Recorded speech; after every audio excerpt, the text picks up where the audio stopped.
समझौता एक आवश्यक विषय वाणिपीडिया से हालांकि पहले भी भगवत गीता के ज्ञान को वितरित करने के प्रयास किए गए थे, लेकिन इन प्रयासों में सांसारिक ज्ञान के साथ विकृति और समझौता शामिल था।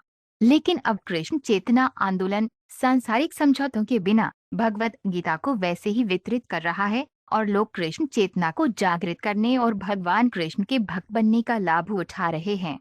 इसलिए ज्ञान का उचित वितरण शुरू हो गया है, जिससे न केवल पूरे विश्व को लाभ होगा बल्कि मानव समाज में भारत का गौरव भी बढ़ेगा।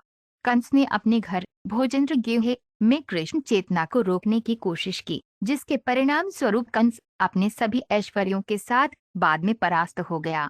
इसी तरह बेईमान भारतीय नेताओं द्वारा भगवत गीता के वास्तविक ज्ञान का गला घोंटा जा रहा था, जिसके परिणाम स्वरूप भारत की संस्कृति और ईश्वर का ज्ञान खो रहा था।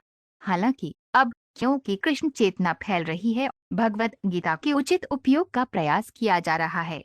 श्रील प्रभुपाद की पुस्तकें, व्याख्यान, वार्तालाप और पत्र इस आवश्यक विषय की व्यापक प्रस्तुति प्रदान करते हैं, जैसा कि वाणिकोट समझौता श्रेणी में देखा गया है।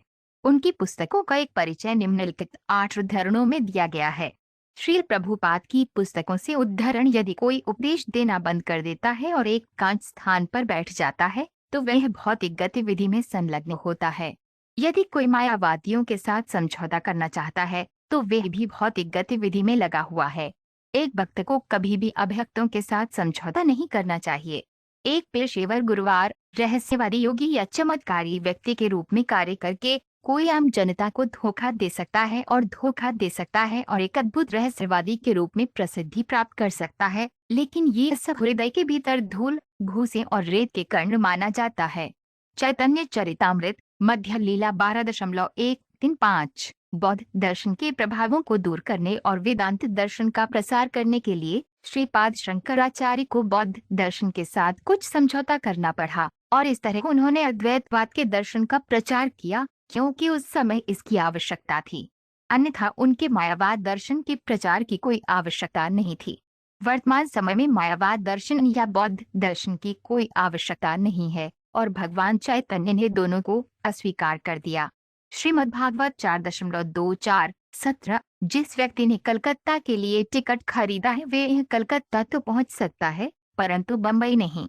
लेकिन तथाकथित आध्यात्मिक गुरुवार कहते हैं कि कोई भी और सभी रास्ते व्यक्ति को सर्वोच्च लक्ष्य तक ले जाएंगे। इस तरह के सांसारिक और समझौतावादी प्रस्ताव कई मूर्ख प्राणियों को आकर्षित करते हैं, जो आध्यात्मिक प्राप्ति के अपने निर्मित तरीकों से भूल जाते हैं। हालांकि वैदिक निर्देश उनका समर्थन नहीं करते हैं। श्री ईशोपनिषद मंत्र 13: यहाँ कोई नहीं रह सकता, भले ही वह दुख से समझौता कर ले। व्यक्ति को इस शरीर को त्यागना होगा और दूसरे को स्वीकार करना होगा, जो शायद मानव शरीर भी न हो।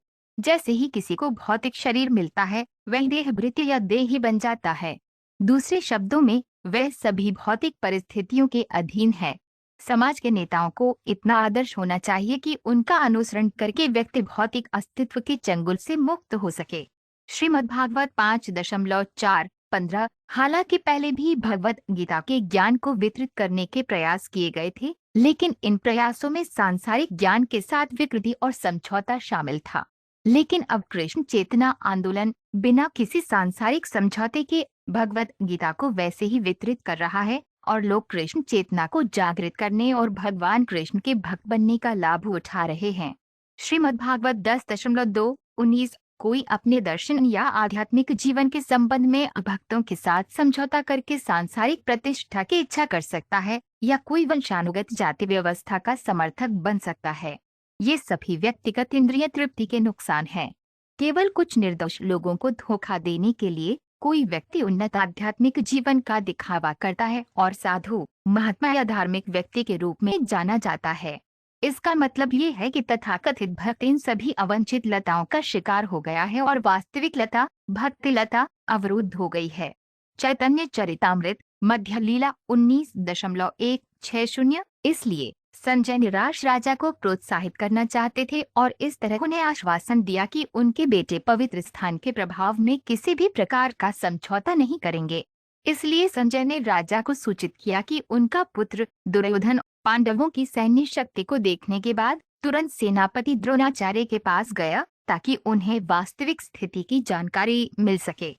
भगवद गीता 1.2 भगवान के सर्वोच्च व्यक्तित्व के आदेश से श्री शंकराचार्य ने नास्तिकों को धोखा देने और उन्हें आस्तिकता में लाने के लिए नास्तिकता और आस्तिकता के बीच समझौता किया, और ऐसा करने के लिए उन्होंने वैदिक ज्ञान की प्रत्यक्ष विधि को छोड़ दिया और एक अर्थ प्रस्तुत करने का प्रयास किया अप्रत्यक्ष है।